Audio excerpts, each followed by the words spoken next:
Hey there, welcome to day 150 of our annual challenge, our BU 365-day challenge to do one thing every day that improves us. Today is day 150, so congratulate yourself for sticking to it or joining us and doing just one little thing every day that makes you a better version of yourself, the person that you want to be and are becoming in the world. So today our topic is your FIP, F-I-P, Financial Improvement Plan.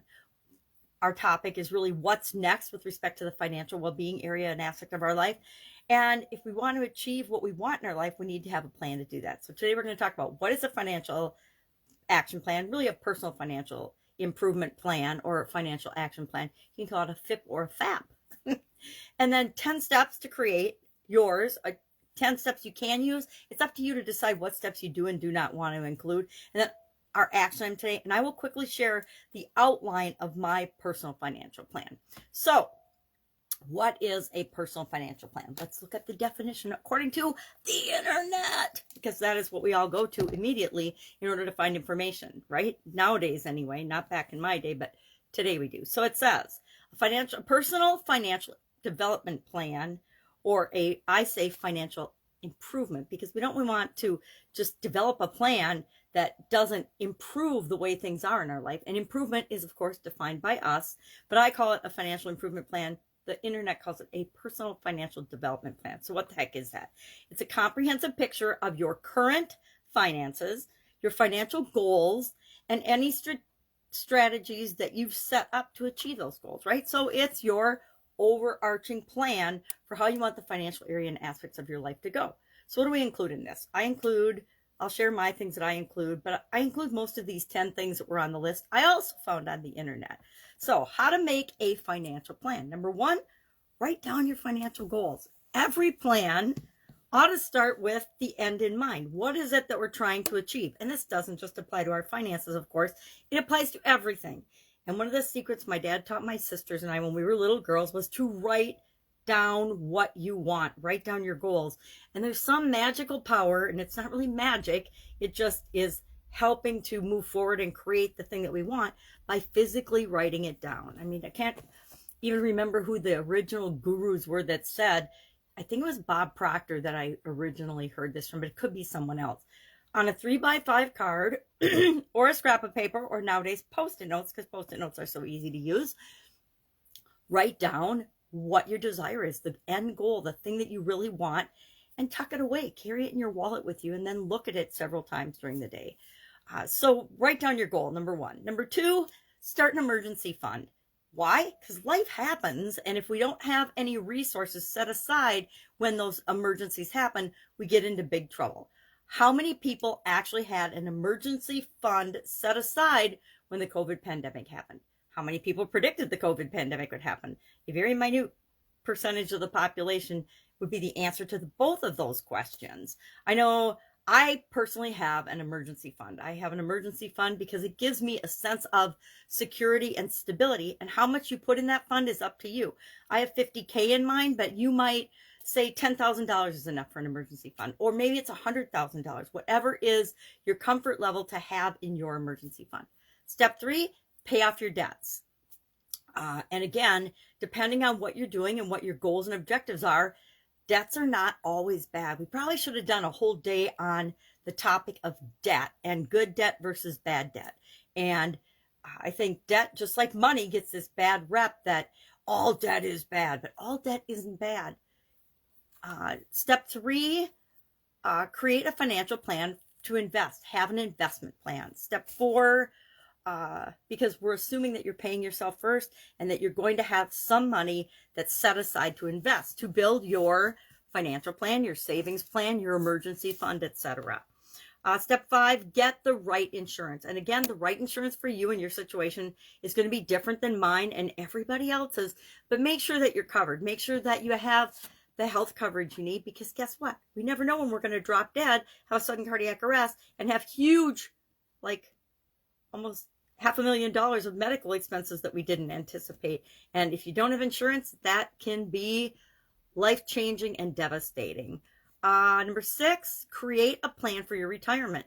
Now, I don't plan to retire, but I still am building toward and creating a retirement plan, because what if something happens and I just change my mind and I decide I don't want to work anymore. I want to just travel around and see the world. So I need to have a plan for that. Number 7, plan for taxes. Now, this is probably one of the major areas that people put blinders on, me included at sometimes, and just ignore. But we always have to plan for taxes, especially with the government spending these days. We better plan for taxes. Step 8, or number 8, create an estate plan. So plan that. We're going to all die someday, because we're all going to die someday. I know, hard to accept, but we're all going to die. So have some kind of a plan for what's left over when you leave the planet and what you want done with that. Review your financial planning requirements. What do you need to make your financial plan work? Maybe you need to, and this is just a list of, well, what do I need to find? What do I need to get? Maybe I need to read some books. Maybe I need to find an expert. Maybe I need to find a tax accountant. Maybe I need to find a financial investor. Maybe I need to just go to some courses or whatever. But whatever it is, figure out what your plan needs in order to be successful. Besides funding, right?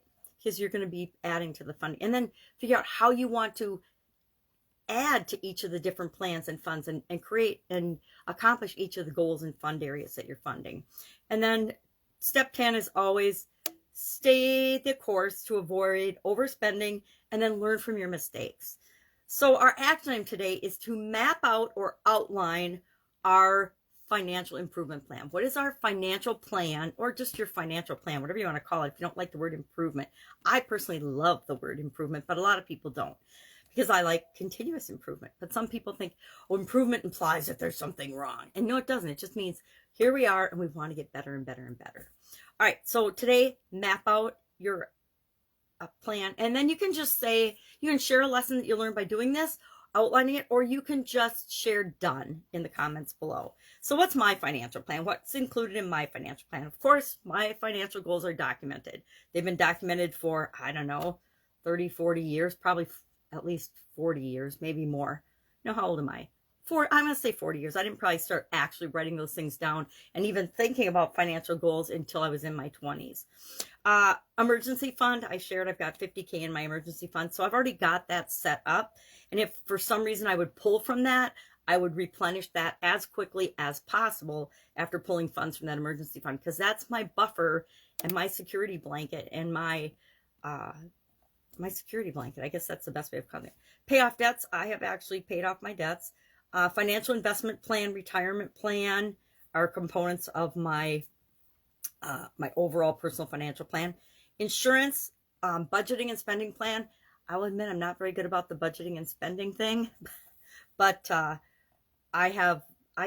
don't use the envelope system, but I use a bucket system, and I divide everything up based on my bucket system.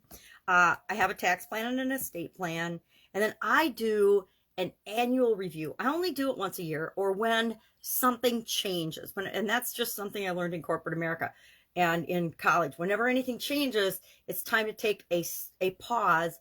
Lessons learned. What happened good with the situation? What was a challenge in the situation? What did we do about it? And what was the result of that? And we document that. I document that in every area and aspect of my life, and financial goals and objectives are the same. So I do at least an annual review, usually the first week of the new year. I review the previous year and what are my plans, or did they changing? Do I need to do something different? Same with part of my goal setting process. I set the goal first, and then I review last year's plans, and you know, I've got those long-term legacy goals. So I'm always working towards something long-term, but the short-term ways of getting there change. And then I capture the lessons learned so that I am sticking the course and sticking to my plan, and not whatever comes my way, every new investment possibility. I don't jump on that bandwagon. So that's it. That's our topic for today. Financial improvement plan, financial development plan, personal financial plan, whatever we call it, it's all planning for our financial well-being, and now and in the future. All right, if I can answer any questions, hit me up. You know, all I can do is share what I do, and I'll be with you tomorrow. Have an awesome day. It happens to be Memorial today, so enjoy the holiday here in the United States. Have a great day. See you tomorrow.